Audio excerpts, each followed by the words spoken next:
Hello again, everybody. This is part 3 of my kind of catch up with you guys. This is specifically for my subscribers. Oh, I think I'll just move that. That's something that's going in the book that I'm doing.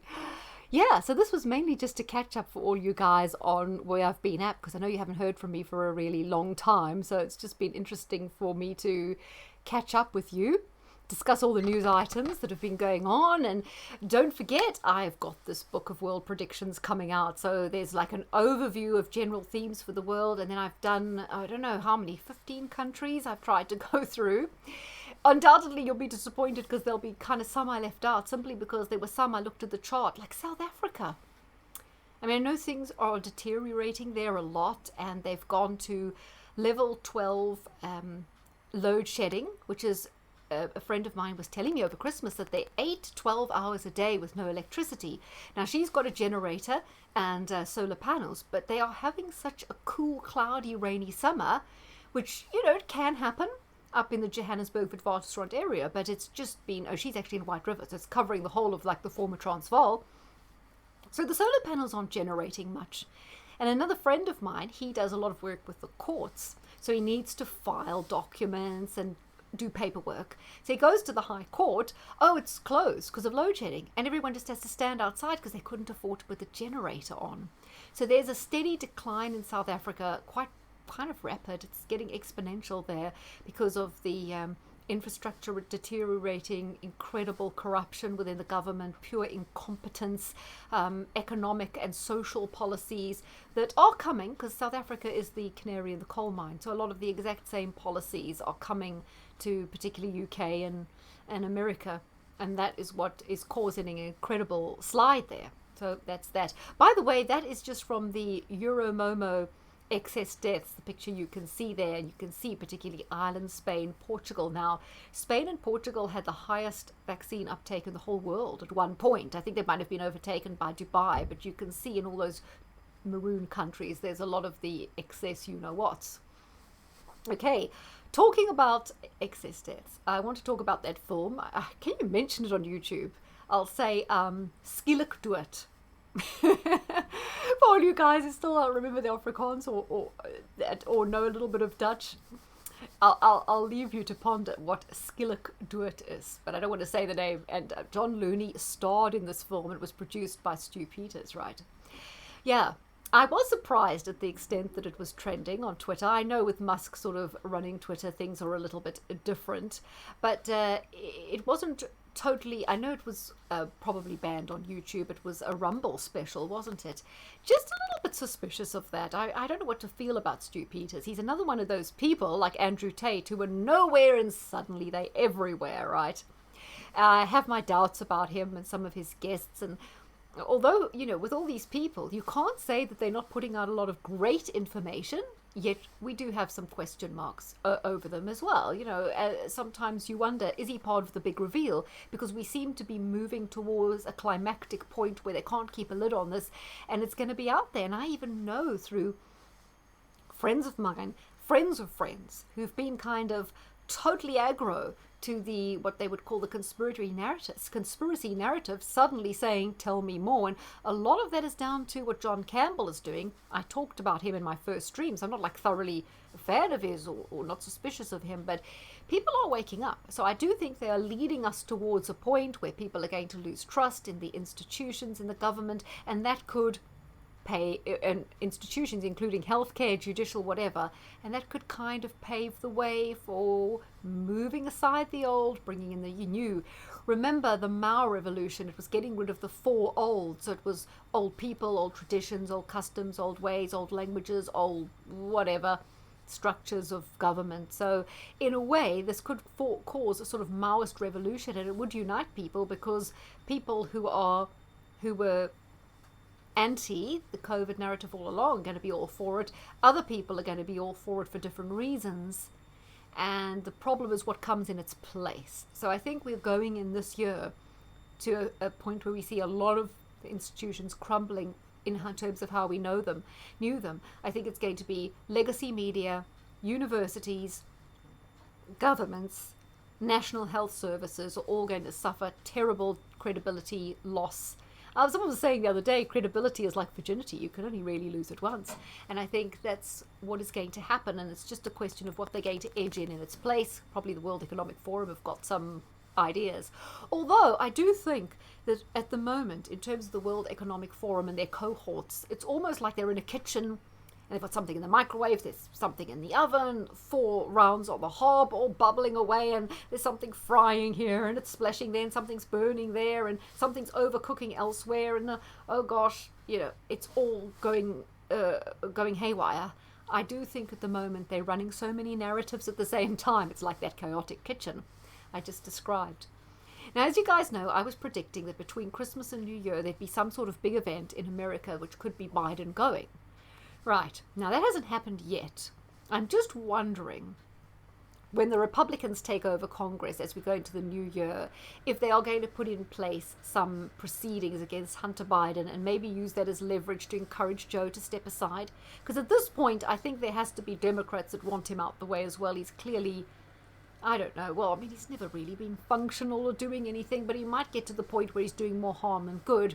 I still stick with my original prediction that because of the Jupiter-Saturn conjunction at the beginning of his, presidency, they're alleged, there will be, he won't do the full term. It's just a matter of when he goes. And it looked like with the final Pluto return happening just a few days ago with America, there might be an event. We haven't seen it yet.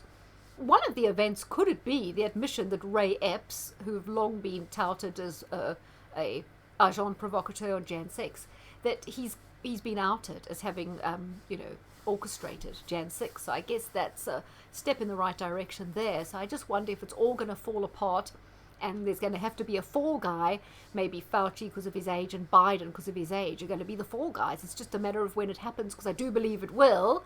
And then this will set in motion another. I think Rishi Sunak's also been set up as a kind of fall guy. Do you note he didn't do a Christmas address? Boris did. Obviously, Charles did. I mean, he didn't even do a Christmas address. I mean, someone was saying, I don't know if it's true, they said, oh, well, because he's Hindu, he doesn't believe in Christmas. Yeah, but it's a Christian country, and you don't have to believe in something. We've all wished people happy something, even if we didn't agree with it, isn't that so? But I just think it's meant to undermine him, because he's also meant to be a fall guy, and they really want people not to take to him, because it's a PR disaster. His PR people are going to say, do the Christmas address. And he's not going to sit there, no, I really don't believe in it. They're going to say, you do it. It's good for PR, and politicians do everything their PR people tell them. So if his PR people thought it was better he didn't do it, maybe, they're trying to stick the knife in or lessen his popularity, set him up as a fall guy. And this is just another way of tarnishing him in the public's viewpoint. So I don't think it was necessarily even his decision. Maybe he just wasn't up for it. He doesn't seem very good at doing any sort of public speaking or public engagement at all. For you guys who don't live in the UK, you may have missed a bit of news where he was volunteering at like a soup kitchen, and where homeless people go. Homeless people. And he's dishing up something for the homeless person, and he said, are you in business? I mean, you'd have to have no imagination and have no social skills whatsoever. I mean, how can anyone say that? Just say hello, Merry Christmas, how are you? Do you want, potatoes? Or what do you prefer? Peas or carrots? Are you in business? Honestly, when they find these people, this is the sort of people we have in politics. They can't even make polite conversation. It's not hard. Obviously he's not in business. He's homeless. Talk to him about the weather. Come on. Rishi Sunak, he's British, brought up in Britain. Hasn't he discovered the joys of being able to talk about the weather? It's an evergreen subject. It's something you always go to. It's mad. Okay, so we've talked about, I'm really pleased about that the Died Suddenly movie got a lot of traction, but I think the elites have made a calculation that's largely preaching to the converted. And it may wake a few people up, or maybe they want people to reawake for their big reveal so they can say, whoops, we made a mistake, and certain people are responsible. They're going under the bus. But other people, no, don't be so hard on them. They just didn't know, Let's forget all about it and sweep it under the carpet. Sweep, sweep, sweep. Yeah, so John O'Looney, he's still been talking about this issue, about the people who come across the channel, military training, being trained in West Ukraine and Anatolia, and it's a kind of UN army. that is not my favorite conspiracy theory. It doesn't feel right. It feels like something that's being fed through to people for some reason. Could be true. I really don't know. I can only go on. Sometimes I get a gut feel.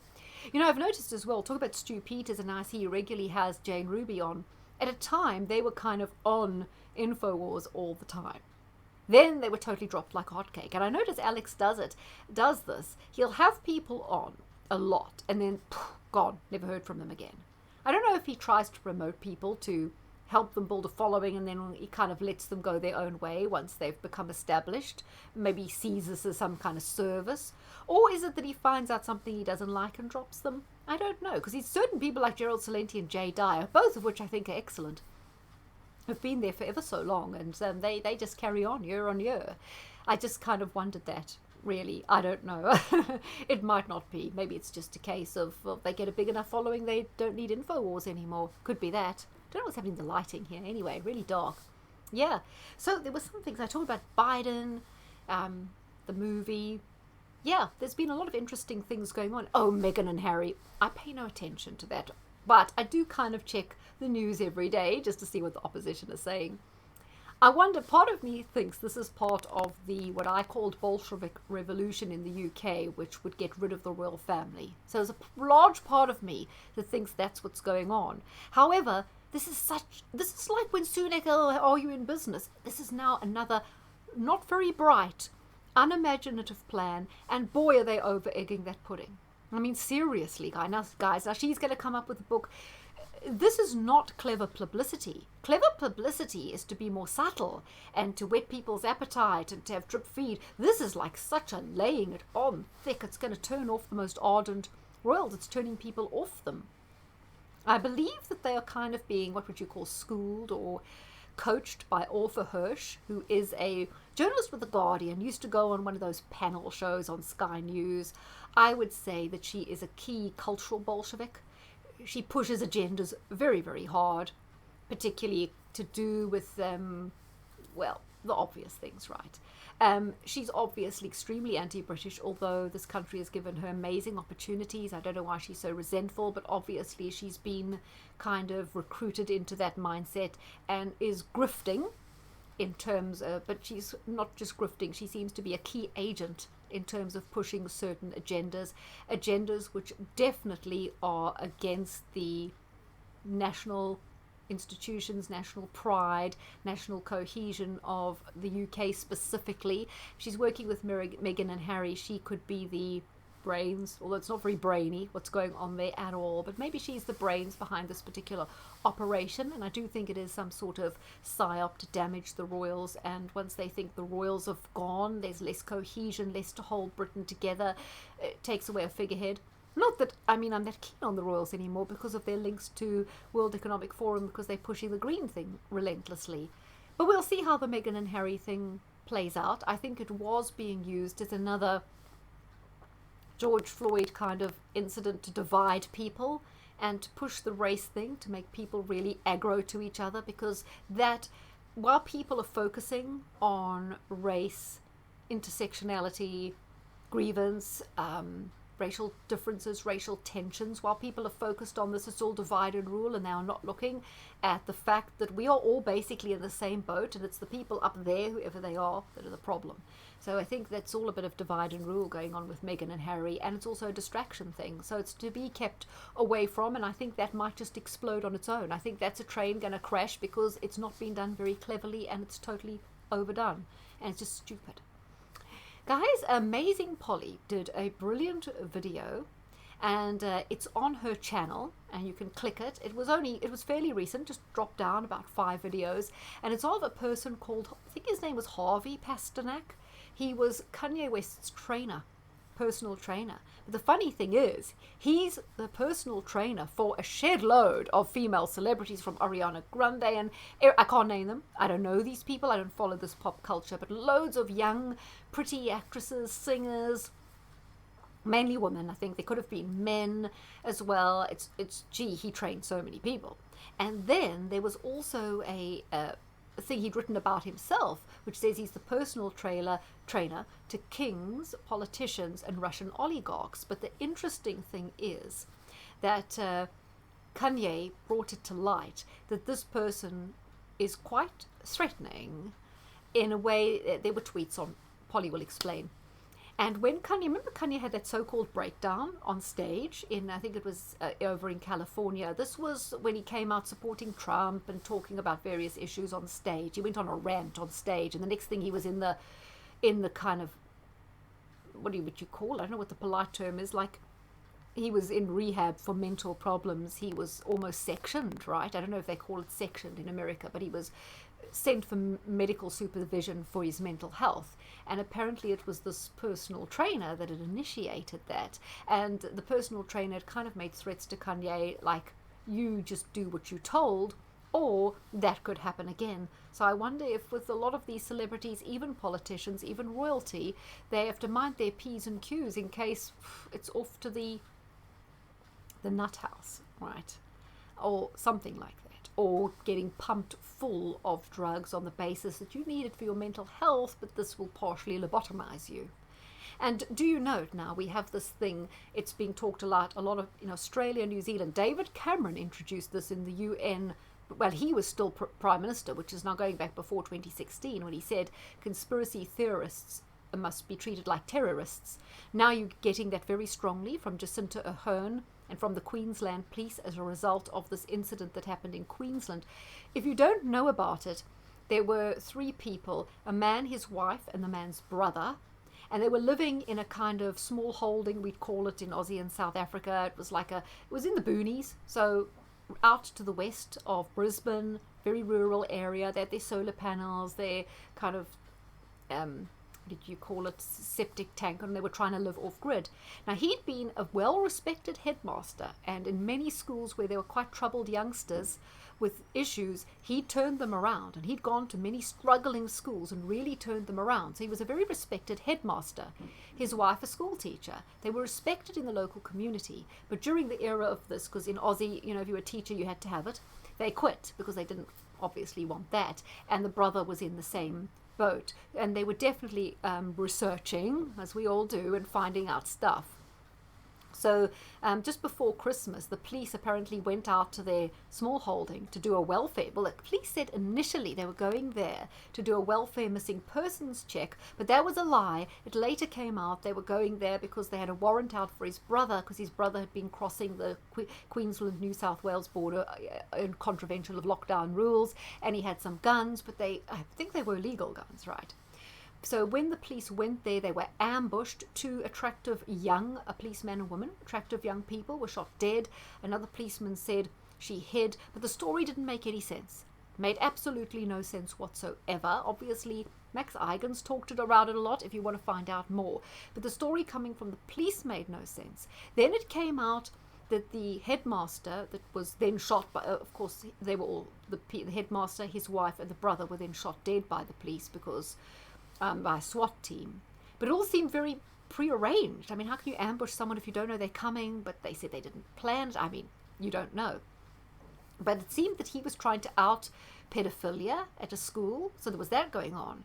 Then it comes that they'd been living on the small holding that's an area ripe with some sort of gas, and they were wanting to run a pipeline through the area where their house was, and they'd been holding out, refusing to sell. But of course, now that this tragedy has happened, the Queensland government have purchased the house and the pipeline can go ahead. So there's a kind of win-win situation, because the government are also using the situation to demonize not only conspiracy theorists, but anti-vaxxers, people who talk out against the government, all this sort of thing. So they've used this incident to create the pretext for potentially more laws, more harsh rhetoric, more of a clampdown on people who hold alternative views or who aren't going along with everything the government said, or who are thinking for themselves. And they are also encouraging the snitching thing, like they were doing in the UK with COVID, for people to snitch on their neighbours if they think they might be conspiracy theorists, because that could lead to terrorism. So just as in Stalin's Russia, we now see it's thought crime. It's the police becoming more and more like the Checker, neighbours spying on each other. We're going into a very low trust society where everyone will be terrified to say anything in case it's misconstrued. The type of people who want to play along with government and then further their interests can do that now very effectively by dobbing people in or you know.